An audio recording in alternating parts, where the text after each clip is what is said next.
This is Future Work 24-hour live.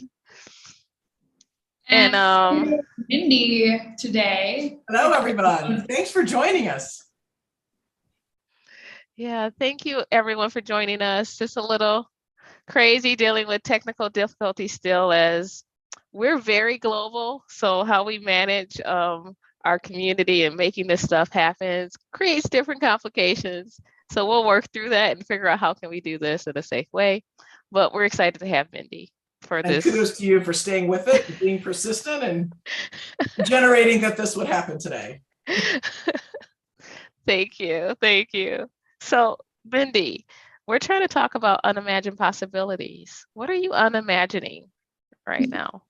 I'm unimagining organizations filled with pyramids and bosses. And to be honest with you, I've spent a lot of my career helping bosses be better bosses. And it's not that boss is bad. I'm just challenging the teams and organizations and companies that I work with to imagine a better way. So that's one thing I'm unimagining.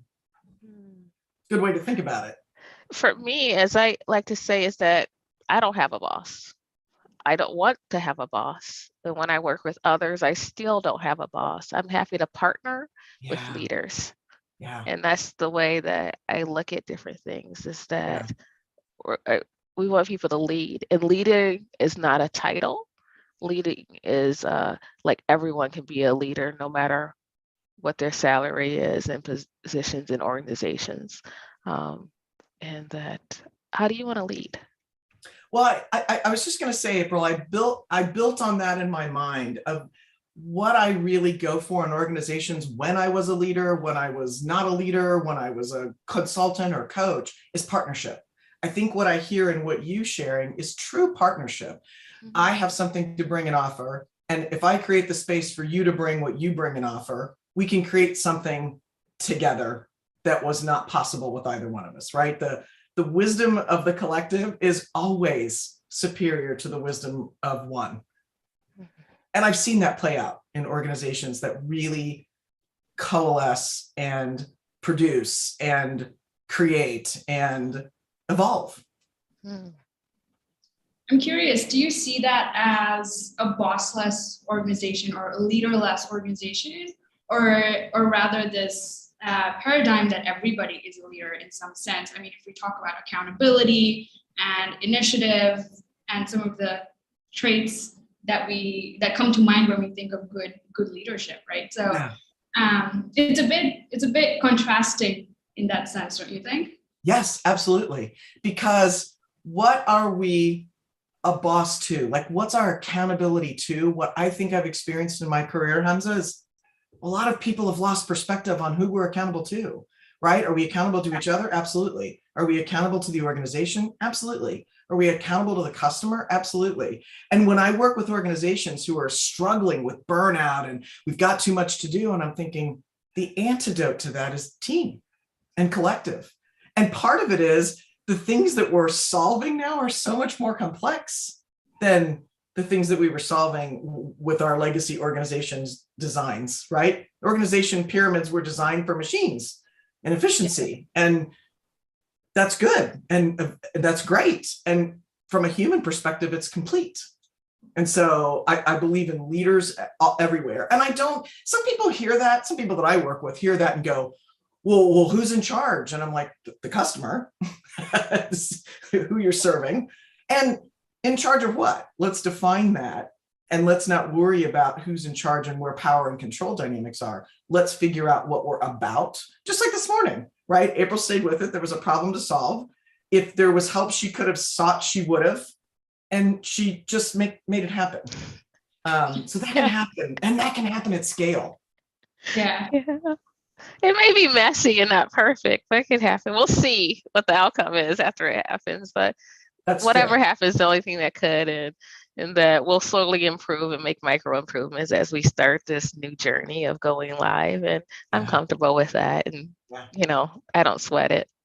And even though we go live, and if we ever have to someone say hey, we publish it after the fact, that's okay. Our intention, when we recorded it live, we just made that be able to get it to you live if that happens, right? Absolutely. I think one of the other things that your question caused me to think about was in my own life, I've had to look at, and as a coach, you get a lot of training in this, so it's been good for me. You have to really look at the learned helplessness. When I've been in an organization, I've been in a situation, I've been in a problem, and I feel like I'm on my heels a bit. And where is it that I first look? I look inward, I look to colleagues, I look to experts. And I think I've been trained from the beginning, thanks to great bosses and leaders, to ask for help, right? Let everybody know what your goals are so people know how to step in and help you.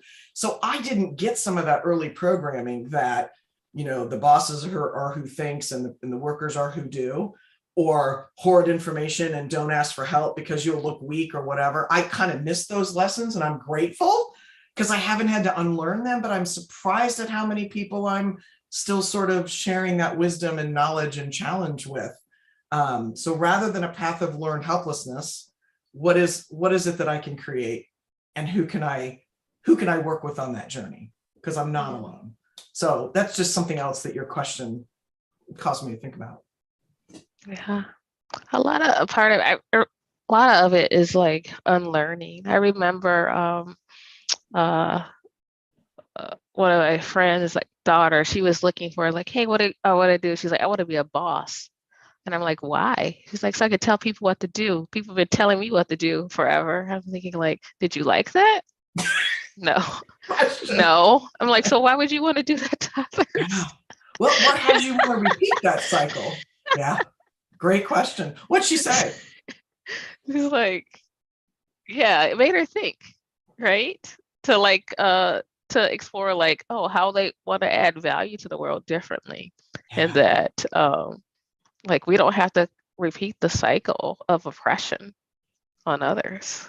And that's a part of like, that's why mentoring you, thinking about the talent pipeline coming in. And that's why I would say, Mindy, your question is like, man, I still have to have this conversation. Is because these are learned behaviors, they learn different things because like, hey, you know what, maybe in their school or at home or different things like that, they experience something, and then they're like, okay, so this is the way the world works. The world doesn't have to work that way. No, in fact, there's lots and lots of examples of the world working in many other ways that are self-managed, that are inspirational, that are bossless, if you will, and oriented to, even the organizations where teams come together sort of in a swarm and solve and disband and go work on something else. Those organizations accomplish a lot. And the path to accomplishment, it's not just a means to an end. I just spoke a couple of weeks ago at my undergraduate alma mater to entrepreneur classes. So folks that are either majoring or minoring in entrepreneurship, and also students, underclassmen who are sort of thinking about it. And I got a lot of questions about entrepreneurship as it fuels being your own boss. And it was interesting to dive into some of the aspects of what the students were thinking about in terms of like being my own boss, very similar to your friend, April. And I really challenged them to think about what that was and what that meant, and got them to really consider about the control aspects. And I'm like, well, if you want to be an entrepreneur, there's very little under your control, so get ready. So it was just interesting to see how people were thinking about it. And then if they were willing to dive into it and unpack it and explore it a little bit more, some things that came up that perhaps they hadn't considered. It was really fun to interact with students.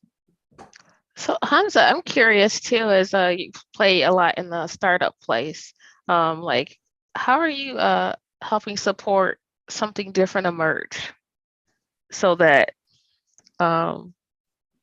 these companies reimagine, what it looks like? Great. Yeah, I think, part of my response picks up on the tail end of what Mindy just mentioned in terms of entrepreneurship and being your own boss. I think having worked with a diversified portfolio of startups, it's interesting how sometimes founders bring big corporate thinking into startups and try to push that. And that continues to, result in all the same problems that big corporations have in terms of leadership, lack of speed to market, or whatever it is, right, in terms of authoritative decision making, which really is a misfortune, because the whole reason startups have a competitive advantage is because of their agility and speed and whatnot. But there's other startups where the power dynamics have been completely disrupted, and I've noticed that more specifically in maybe there's a generational component to this. Working with a Gen Z founder right now, and the whole approach is, we want to operate in a very egalitarian way, without having, uneven playing fields on the founding team, and really want to distribute that decision-making process. So that has a different dynamic and impact on how we make decisions, how we treat our customers, how we recruit talent, and really every decision we make as a team. So that's been interesting. But what's also been interesting personally in terms of my experience is also almost redefining this notion of leadership as a hero. And I think this alludes to a point you mentioned, Mindy, about, who can I blame? Who can I say, oh, I failed, like, what do I do? Yeah. But rather being your own person that holds yourself accountable, because there's this idea of leadership as this messiah or hero, as a superstar that people worship, has emerged from the great white man theory of leadership from like years ago. So a good leader is masculine, is confident. And so, but I think in the context of decentralizing leadership, maybe it's more about, maybe good leadership looks like, unlearning, being vulnerable, being holding spaces for safe to try experiments, and not having all the answers all the time, but rather creating space and permission for your teams to play. Yeah. Right. So I think turning that on its head a bit as a woman of color has been an interesting journey. Yeah. Interesting. So you tapped in something exciting, in which what you're articulating there, it was what was unsaid is like feminine leadership, and how that's something to be sought off. Mindy, would you like to kind of like chime in on about like feminine leadership and what that looks like, feels like, and how that it is not, for women alone, but for all. Amen to that. Yes, I would like to chime in. I'm chomping at the bit. I just want to build on something that Hamza said in terms of the organizations that are attempting a different model. I just want to say that doesn't mean there isn't structure. That doesn't mean that there aren't understanding and agreements. There's even amazing software out there now, one of which is called Murmur by the organization called The Ready, that helps teams and organizations structure agreements and make them live and make them living things, just like human beings are. Which, to your point, or to your question, April, I think that's part of the tapping into the feminine leadership. There isn't one way. I think part of why it's available to all is that there's multiple ways of thinking, and it isn't just about nurturing, and it isn't just about one definition, and the way we've been defining leadership for a long, long time, at least by the power majority, but it also doesn't have to threaten everything that's good about leadership. So to me, there's been a lot of voices absent in my career. I remember early in my career, I did some study by a PhD, her name is Pat Heim, and she did a study of children's books. And she said there were exactly 3 roles for women characters in children's books: witch, mother, and one other. I can never remember the third one. And I thought to myself, I'll be darned if I'm going to be limited. Someone who needs to be saved. That was it. Damsel in distress. Thank you. That's the third one. Maybe I blocked that out because it's like, I don't know if that's to be by anybody. But that was it. And I thought to myself, how limiting, and what is it that has us limit the conversation with female women that I work in the workplace? 80% of the female coaching clients that I have are working on confidence. 80% of the male coaching clients I'm working on are working on empathy. I'm thinking to myself, wow, what a beautiful whole brain. If we combine those superpowers and nurture those in one another. So I challenge people that if one of the leadership roles you identify with is mom, which I think is an incredibly powerful leadership role, how can that transform and be really appropriate? How can we unimagine mom and imagine a leader in a feminine body or in a non-feminine body in the workplace? Because mom isn't appropriate in the workplace. It's appropriate in a family. So there's all those kinds of things I think that I've thought about and challenged people and help them work, because it's available. Why do we have to make it so, definable, other than to make it accessible? Like if we name things as humans, to understand them and make them accessible, but hopefully not to limit. So that felt rambling. Don't know if I got to your question.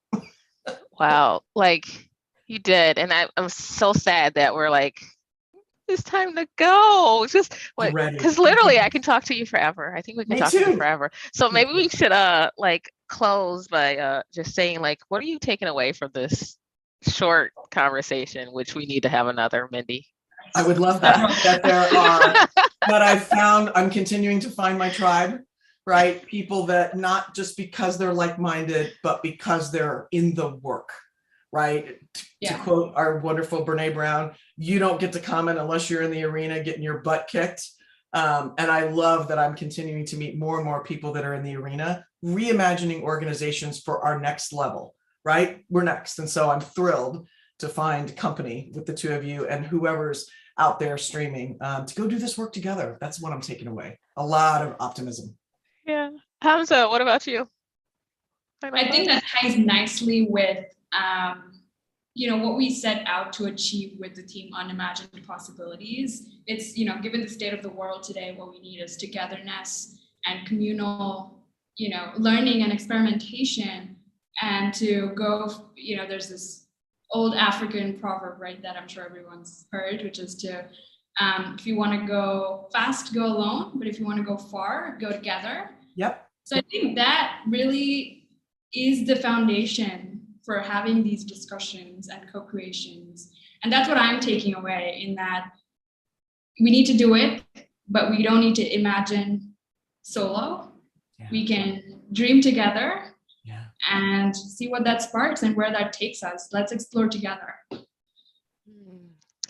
it.